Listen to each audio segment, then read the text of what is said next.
కళ్ళం బట్టి నీళ్ళు వచ్చేసినాయి నాకు నిజంగా. హనుమంతుడిని గుడిలో చూసేవాడిని, ఫస్ట్ టైం థియేటర్లో చూసా. ఇప్పటి వరకు చాలా వచ్చినాయి, చాలా హనుమంతుడి బేస్ మీద సినిమాలు వచ్చినాయి, హనుమాన్ బేస్ సినిమాలు. కానీ ఫస్ట్ టైం నేను చాలా ఇంపాక్ట్ అయ్యాను అనమాట. ఇప్పుడు తిరుపతికి వెళ్ళి మనం వెంకటేశ్వర స్వామిని చూస్తే ఎలా ఒకసారి వైబ్రేషన్ వస్తుందో అలాంటి వైబ్రేషన్ వచ్చింది. ఒక వైబ్ అంటే ఆ రోజుల్లో రాఘవేంద్రరావు గారు క్రియేట్ చేసేవారు అలాంటి వైబ్ని, అన్నమయ్య అలాంటి సినిమాలతో. అండ్ ఒక 25 ఏళ్ళ తర్వాతలా హనుమాన్తో మళ్ళీ రీక్రియేట్ చేశాడు Prasanth Varma. Mark my words, Prasanth Varma will be the biggest name, will be soon అనమాట.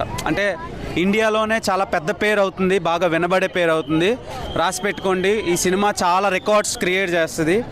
అట్ ది సేమ్ టైం హనుమాన్ని చూపించే ఆ గ్రాఫిక్స్ కానీ, విఎఫ్ఎక్స్ కానీ, ఎస్ఎఫ్ఎక్స్ కానీ అల్టిమేట్ అనమాట, అనదర్ లెవెల్లో ఉన్నాయి. అంటే నేను ఏదో పొగుడుతున్నట్టు కాదు, కానీ టు బి ఫ్రాంక్ నేను లోపల నుంచి ఫీల్ అయ్యాను.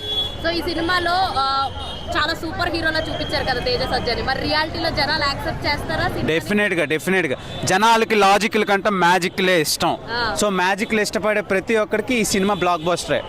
ప్రతి సంక్రాంతికి మొగుళ్ళు వస్తారు అని అంటారు కదా, ఈసారి దేవుడు వచ్చాడు. దేవుడు వచ్చాడు. సో ఇందులో లైక్ గ్రాఫిక్స్ కానీ, డిఓపి వర్క్స్ కానీ ఇవన్నీ ఎలా ఉన్నాయి? అండ్ మ్యూజిక్ బ్యాక్గ్రౌండ్ స్కోర్ ఎలా ఉంది? Top notch. ఎందుకంటే ఇంకెలా చెప్పాలి అంటే నేను సింగిల్ వర్డ్లో చెప్పేస్తున్నాను, కానీ మీరు సినిమా చూసే ప్రతి ఫ్రేమ్, ప్రతి షాట్, నీకు చూసే ప్రతి లొకేషన్స్ నుంచి వాళ్ళు వేసుకునే కాస్ట్యూమ్స్ వరకు, వాళ్ళు వాడే సీజీ నుంచి వాళ్ళు చెప్పే డైలాగుల వరకు, each and everything another level అనమాట.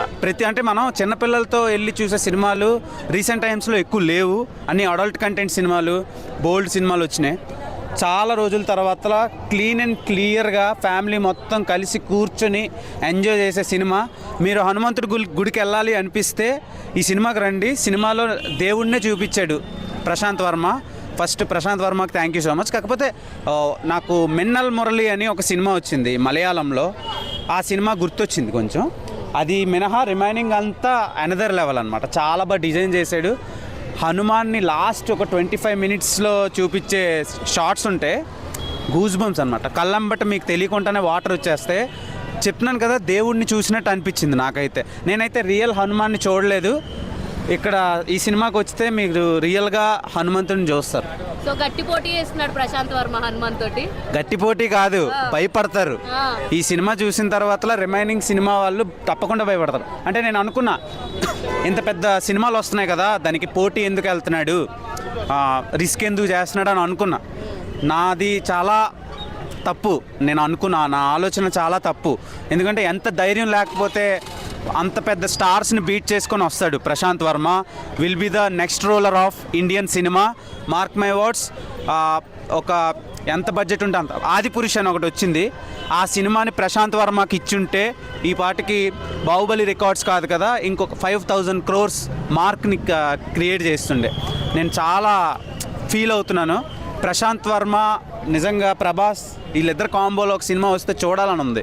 అండ్ మనం ప్రశాంత్ నీల్ సినిమాలని ఎంత బాగా ఎంజాయ్ చేస్తున్నామో, ప్రశాంత్ వర్మని కూడా మనం ఫ్యూచర్లో ఇంకా బాగా ఎంజాయ్ చేయబోతున్నాం. తర్వాత ప్రశాంత్ వర్మది నెక్స్ట్ ఈ ప్రాజెక్ట్ కంటిన్యూటీ ఉంది. జై హనుమాన్ అంటే హనుమాన్ సీక్వెల్ జై హనుమాన్. చాలా బాగా ఎంజాయ్ చేస్తారు. పిల్లలతో డెఫినెట్గా చూడండి. సంక్రాంతికి టికెట్లు దొరకకపోతే వెయిట్ చేసి మరీ చూడండి, చాలా బాగా ఎంజాయ్ చేస్తారు.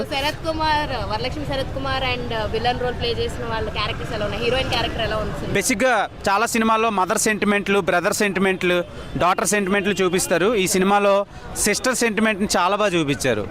అంటే మీకు అన్ని ఎమోషన్స్ ఉంటాయి ఇందులో. ఈ సినిమాలో పిల్లలు చాలా బాగా ఎంజాయ్ చేస్తారు. అదే ఒక 5 years కిడ్ నుంచి ఒక 60 years ఓల్డ్ పీపుల్ వరకు అందరూ బాగా ఎంజాయ్ చేసే సినిమా. ఫ్యామిలీతో కలిసి చూడండి, పిల్లలకి చూపించండి. అంటే మీ చుట్టుపక్కల ఎవరైనా చూడలేని వాళ్ళు ఉంటే వాళ్ళకి సినిమాని మీరు చూపించండి, డబ్బులు పెట్టి చూపించండి, మీకు పుణ్యం వస్తుంది. అంత బాగుంది సినిమా. ఇంకేం చెప్పగలం, ఇంతకంటే నేను ఇంకేం చెప్పను. 5కి 10 సారీ 100. అంత బాగుంది సినిమా.